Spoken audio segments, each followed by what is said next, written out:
जब ठान लिया रण करने की, क्या डर है अब मरने की। जब ठान लिया रण करने की, क्या डर है अब मरने की। क्या तुम रणशीश झुकाओगे, क्या तुम रणशीश झुकाओगे, या फिर रणशीश कटाओगे। विजय शंख ऐसे नहीं बजती, विजय शंख ऐसे नहीं बजती। भय को भी भयभीत करनी पड़ती, भय को भी भयभीत करनी पड़ती। हेलो नमस्कार, मैं सौरभ कुमार आप सभी का लॉ पॉइंट चैनल में एक बार फिर से स्वागत करता हूं। आज हम लोग पार्ट सेकंड पे हैं, मोस्ट इम्पॉर्टेंट आर्टिकल्स के सीरीज में पार्ट 2 है। बच्चों इसको देख लेना, आपके मैक्सिमम सवाल आपसे होने वाले हैं। आप पेपर में जब देख के आएंगे तो इस सीरीज से आपको 4 से 5 नंबर ज़रूर मिलेंगे। चलो आगे बढ़ते हैं। ये सीरीज आपके इसमें भी दिखेंगे, आपके जीटी वाले सेक्शन में भी दिखेगा, और ये सवाल आपके लीगल स्टडीज वाले सेक्शन में भी दिखेगा। वो चाहे लीगल एप्टीट्यूड का जो पोर्शन हो, या एलएलबी का एग्ज़ाम हो, या फिर हम लोग सीयूटी बीएलएलबी की बात कर रहे हैं। ठीक, हर जगह यही सिलेबस है, कॉमन सिलेबस है। ठीक, तो अच्छी बात है। पहला आर्टिकल है भाई, पहला आर्टिकल है आर्टिकल 14, जो बात करता है कि इक्वल प्रोटेक्शन ऑफ लॉ, या फिर कहें इक्वलिटी बिफोर लॉ। ठीक, दो प्रिंसिपल्स में चलते हैं। आपको इतना ही जानना है कि सर जो अनुच्छेद 14 है कॉन्स्टिट्यूशन का, वो कानून के समक्ष समानता की बात करता है। मतलब वो ये कहना चाहता है, आपका संविधान कहता है कि भाई जितने भी लोग हैं वो सब क्या हैं, कानून के दृष्टि में, कानून की जो आँख है भाई, कौन, ये कानून की आँख जो है वो क्या, सबको समान देखती है, सब पर समान लॉ लागू करती है। ये इस आर्टिकल का पर्पज़ है। तो सभी को याद हो गया। आगे बढ़ते हैं। अगला जो आर्टिकल है आपका आर्टिकल 15, ये बात करता है कि जो स्टेट होती हैं, क्योंकि राज्य में आप किसी राज्य में रहते हैं, जैसे आप उत्तर प्रदेश में रह रहे हैं, बिहार में रह रहे हैं, एमपी में रह रहे हैं, राजस्थान में रह रहे हैं, तो राज्य जो होती है वो आपके सारे जितने भी आपको एजुकेशन के क्षेत्र में, जॉब के क्षेत्र में, सारी चीज़ें राज्य ही हैंडल करती है। तो अब देखो, जॉब्स देनी हो, कुछ भी देना हो, तो राज्य इस आधार पर आपसे भेदभाव नहीं करेगा कि आप इस रिलीजन के हैं, आप इस रेस के हैं, आप इस कास्ट के हैं, या आप इस सेक्स के हैं, मतलब आप महिला हैं, पुरुष हैं, या फिर कहें कि आप ठाकुर, पंडित, ब्राह्मण, यादव, जो कुछ भी हैं। तो इस आधार पर क्या करे, राज्य भेदभाव नहीं कर सकती। अगर ऐसा करेगी तो भाई क्या हो जाएगा, supreme court, high court active हो जाएंगे। इसके पहले जो मैंने आपसे बातें कही थी, रिट ज्यूरिसडिक्शन। ठीक, तो आपका क्या भाई 15 क्या बात करता है, 15 ये कहता है कि state shall not discriminate on the religion, race, caste, sex, place of birth. इसके आधार पर किसी के साथ भेदभाव नहीं किया जाएगा। अगले आर्टिकल की तरफ बढ़ते हैं। आर्टिकल 16 ये बात करता है पब्लिक एम्प्लॉयमेंट की। जितने भी सरकारी जॉब्स हैं उसमें, उसके विषय में बात करता है, उसकी अपॉर्चुनिटी की बात करता है। सरकार आपको क्या देगा भाई, अपॉर्चुनिटी, जॉब्स की अपॉर्चुनिटी देगा। और यही आपका जो अनुच्छेद 16 है, इसको बोलते हैं, इसी में रिजर्वेशन, इसी में आरक्षण भी सम्मिलित है। क्लियर है। तो क्या देगा, पब्लिक एम्प्लॉयमेंट देगा। लेकिन एक बात ध्यान रखना कि राज्य जो होता है रीजनेबल ग्राउंड्स पर बना सकता है रूल, है ना। जैसे कि महिलाओं के लिए इसमें आरक्षण होते हैं। अभी बात करो, देखो ओबीसी के लिए आरक्षण है, ईडब्ल्यूएस के लिए आरक्षण है ना, एससी एसटी के लिए आरक्षण है। तो इस रीजनेबल ग्राउंड्स पर थोड़ा सा भेदभाव हो सकता है, बाकी भेदभाव नहीं हो सकता है। ठीक, फिलहाल आपको इतना याद रखना, अभी अनुच्छेद 16 जो है पब्लिक एम्प्लॉयमेंट की बात करता है। ठीक, क्लियर है। आगे बढ़ें। आर्टिकल 17 कहता है अनटचेबिलिटी, छुआछूत की बात करता है। आर्टिकल 17 को बताया गया भाई ये कैसा है, ये ऑफेंस है अगर कोई छुआछूत करता है। भाई छुआछूत मतलब किसी को कहता है भाई ये ऐसा आदमी, इसको छूना नहीं है। ठीक, इस तरीके से अगर बिहेवियर होती है तो उसको बोलते हैं, इस ये अनटचेबिलिटी है, छुआछूत है, और इसको हम लोग बोलते हैं ये कैसा ऑफेंस है। जैसा कि आप एसटी के केसेस में देखते हैं, हरिजन के हैं, भारतीय के हैं, तो उनके केसेस में देखा जाता है, उनको हम लोग ऐसा इस दृष्टि से देखते हैं कि वो मतलब अपवित्र लोग हैं, ऐसा था। तो अब आर्टिकल 17 में ऐसा करने पर आपको आपराधिक दंड मिलेगा, है ना। मतलब आप ऐसा ऑफेंस कर रहे हैं, अपराध कर रहे हैं। 18 बात करता है उपाधियों का अंत। मतलब ये बताता है कि आप किसी भी जगह से उपाधि नहीं ले सकते भाई, सिर्फ एजुकेशनल क्षेत्र में और साथ ही साथ आर्मी के क्षेत्र में आपको अवार्ड्स मिलेंगे। बाकी क्षेत्र में आप अवार्ड्स नहीं लेंगे। और अगर आप विदेश वगैरह का अवार्ड्स लेना चाहते हैं तो पहले परमिशन लेनी पड़ेगी। अदरवाइज़ ये बताता है आर्टिकल 18 कि आप उपाधि, इसलिए आपसे पूछा जाता है कि एबोलिशन ऑफ टाइटल्स कहाँ गिवन है, तो आप बताएंगे ये आर्टिकल 18 में गिवन है। क्लियर भाई, एक एक लाइन क्लियर, सभी लोग बताओ हाँ या ना। 19 जो है आपके बोलने की स्वतंत्रता है। हालांकि आप हमेशा बोलते ही रहते हैं, हमेशा बोलते रहते हैं, कभी चैटिंग में बोलते रहते हैं, कभी ऐसे ही बोलते रहते हैं, तो आपको बोलने की स्वतंत्रता है। Right to freedom of speech and expression जो प्रोवाइड की गई आपके कॉन्स्टिट्यूशन के आर्टिकल 19 में, आपको बोलने की स्वतंत्रता जो दी गई है वो अनुच्छेद 19 की। आप अगर बोल पा रहे हैं सही सही तो इसका मतलब आप इसी आर्टिकल की वजह से बोल पा रहे हैं। इसमें रीजनेबल रिस्ट्रिक्शंस हैं, वो आपके सिलेबस में नहीं है। आगे चलते हैं, आर्टिकल 20 की बात करते हैं। अनुच्छेद 20 जो बात करता है आपका प्रोटेक्शन इन कन्विक्शन। ठीक, आर्टिकल 20 जो है आपको, जो आप कन्विक्ट होते हैं, दोषी होते हैं, ठीक, तो उससे बचाव करता है। उसमें 3 प्रिंसिपल हैं, double jeopardy, ex post facto law, no person shall be punished twice for a single offence, है ना। तो ये सब प्रोटेक्शन है उसमें।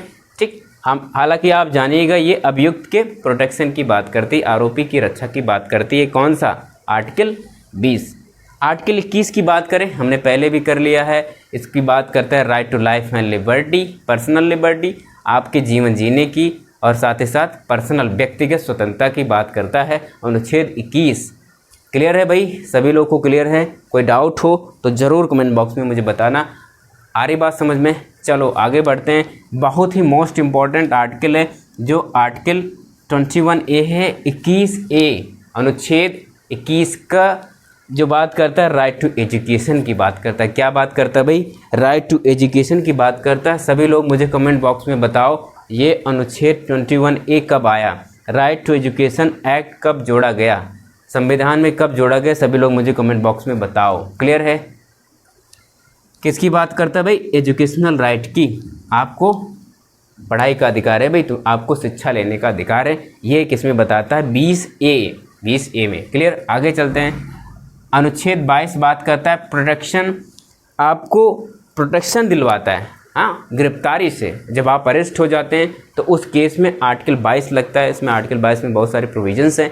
ये बात करता है भाई गिरफ्तारी में प्रोटेक्शन कैसे होगा। ठीक, जो आपसे ये आप इसी में आर्टिकल 22 में दिया गया है भाई कि any person is arrested shall be produce before the any magistrate with in 24 hours. 24 घंटे के अंदर अंदर किसी व्यक्ति को मजिस्ट्रेट के सामने प्रस्तुत करना है अगर उसको पुलिस या कोई पर्सन गिरफ्तार करता है। क्लियर बात? ये बात कहाँ लिखी गई है? ये आपके अनुच्छेद 22 में लिखी गई है। गिरफ्तारी से प्रोटेक्शन की बात करता है। आगे बढ़ें, सभी को इतनी बात क्लियर हो गई। तो आर्टिकल 23 बात करता है प्रोहिबिशन ऑफ ट्रैफिकिंग और फोर्स लेबर, मतलब कोई भी व्यक्ति ऐसा नहीं करेगा कि भाई किसी को ज़बरदस्ती काम करवाएगा, है ना, या फिर काम करवाए उसको पैसा ही नहीं दे। फोर्स लेबर या ह्यूमन ट्रैफिकिंग होती है ना, ह्यूमन को, अब ह्यूमन व्यापार की बात करें तो मानव की सेलिंग्स जो होती है, ठीक, उस पर बहुत सारे तरीके होते हैं। भीख मंगवाना, अपाहिज करके भीख मंगवाना, बहुत सारे काम होते हैं जो ह्यूमन ट्रैफिकिंग में आते हैं, ठीक, या ह्यूमन को ऐसे बाई सेल करना, ये प्रोटेक्शन है भाई इसमें अनुच्छेद 23 में। आगे बात करें अनुच्छेद 24 जो बात करता है, ये बात करता है प्रोटेक्शन ऑफ एम्प्लॉयमेंट। ठीक, ये बात करता है कि जो 6 से 14 साल के बच्चे हैं, जिनकी ये 6 से 14 साल के बच्चे हैं, उनको हम लोग कभी हजार्डस प्लेस पे, हजार्डस कंपनियों में या हजार्डस जो इंडस्ट्री वहाँ काम नहीं करने देंगे। कौन से कितनी उम्र होनी हो? 6 से 14 के बीच में। ये बात करता है अनुच्छेद 24, इस बात की प्रोटेक्शन देता है कि 6 से 14 साल के बच्चे कहीं हजार्डस कंपनी में, खतरनाक कंपनियों में, इंडस्ट्रियों में काम नहीं करेंगे जो कंपनी इस तरीके के प्रोडक्ट्स बनाती हैं।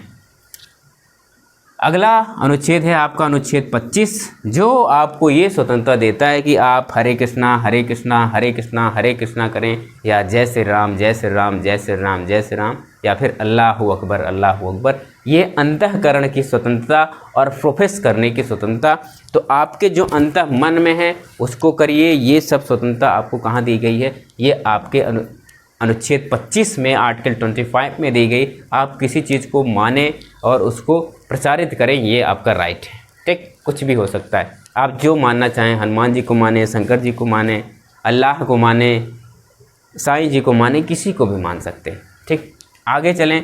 अनुच्छेद 26 की बात करें तो मैनेज रिलीजियस अफेयर्स, ये बात करता है कि आप अपने रिलीजियस अफेयर्स को खुद मैनेज करिए। ठीक, जो भी आपके अफेयर्स हैं, जो भी रिलीजन से संबंधित, धर्म से संबंधित, आप उसको खुद मैनेज करें, ये 26 बात करता है।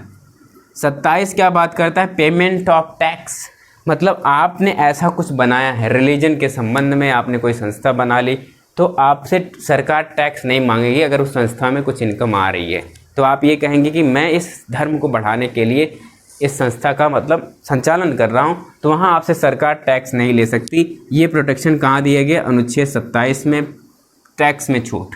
क्लियर?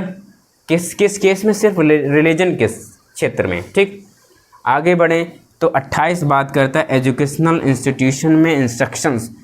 कुछ एजुकेशनल इंस्टीट्यूशन में इंस्ट्रक्शन की छूट होती है, लेकिन वो कैसे होते हैं? प्राइवेट नेचर के होते हैं, सरकारियों में ऐसा नहीं होता है। आगे चलें तो ये याद रहेगा आप सभी को। 29 बात करें, 29 बात करता है प्रोटेक्शन। अनुच्छेद ये 29 ये कहता है भाई हम कुछ ऐसे जो लैंग्वेजेज हैं जो ख़त्म हो जाएंगी, या जो स्क्रिप्ट्स हैं या जो कल्चर्स हैं जो ख़त्म हो जाएंगे, उनके प्रोटेक्शन की बात करते हैं। भाई ऐसे चीज़ों को बचाना क्या है भाई? ये अनुच्छेद आपके 29 का काम है या 29 का पर्पज़ है। और आज का लास्ट जो है अनुच्छेद 30 है, ये बात करता है राइट ऑफ अल्पसंख्यक, जो माइनॉरिटीज़ हैं। जैसे कि माइनॉरिटीज़ की बात करें, मुस्लिमों की संख्या अपने देश में कम है, ऐसा माना जाता है और ऐसा है भी। ऐसे कोई भी हो सकता है, जैसे कि मान लो बुद्धिस्ट हैं या मान लो कोई भी अल्पसंख्यक आदमी है। अल्पसंख्यक कहने का मतलब यही है जिनकी संख्या, ऐसा कोई समुदाय जिनकी संख्या भारत में बहुत कम है, वो लोग को अल्पसंख्यक माना जाएगा। और उन लोगों के प्रोटेक्शन को कैसे किया जाएगा भाई? वो लोग चाहें तो कुछ स्थापित कर लें, कोई जो भी एजुकेशनल इंस्टीट्यूशन वगैरह बनाना चाहते हैं तो उसको बनाएं और उसका प्रशासन करें, है ना। आप कोई स्कूल बना लीजिए, अल्पसंख्यक लोग जो हैं, और उसको आप उसमें सिर्फ मुस्लिमों को भी दे सकते हैं, भाई वो मुस्लिम वहाँ पढ़ें, आप उसको बढ़ावा करिए। तो ये आपको छूट है। ये आपके अनुच्छेद 30 की बात हुई थी। बाकी मैंने आपको सभी आर्टिकल्स बता दिए हैं जो मोस्ट इम्पॉर्टेंट थे और जो आपके एग्ज़ाम में बार बार पूछे गए हैं और इस बार भी आपसे पूछे जाएंगे। तो आज की वीडियो में बस इतना ही।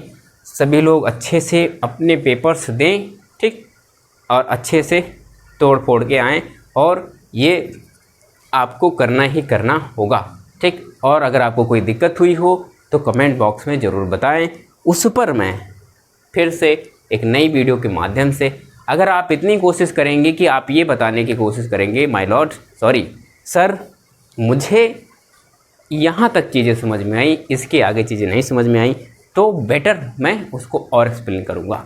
तो ठीक है, बस आपका काम क्या है, इस चैनल को सब्सक्राइब करो, इस वीडियो को शेयर करो अपने दोस्तों, अपने मित्रों, या फिर जो भी आपके जूनियर्स इस क्षेत्र में, मतलब जो भी जिनका सपना है कि वो सेंट्रल यूनिवर्सिटीज़ में पढ़ें, टॉप सेंट्रल यूनिवर्सिटीज़ में, तो उनके लिए ये बेनिफिशियल हो सके। तो ये आपकी परम रिस्पॉन्सिबिलिटी है, ठीक, और मेरे मेहनत का कुछ रिस्पेक्ट भी।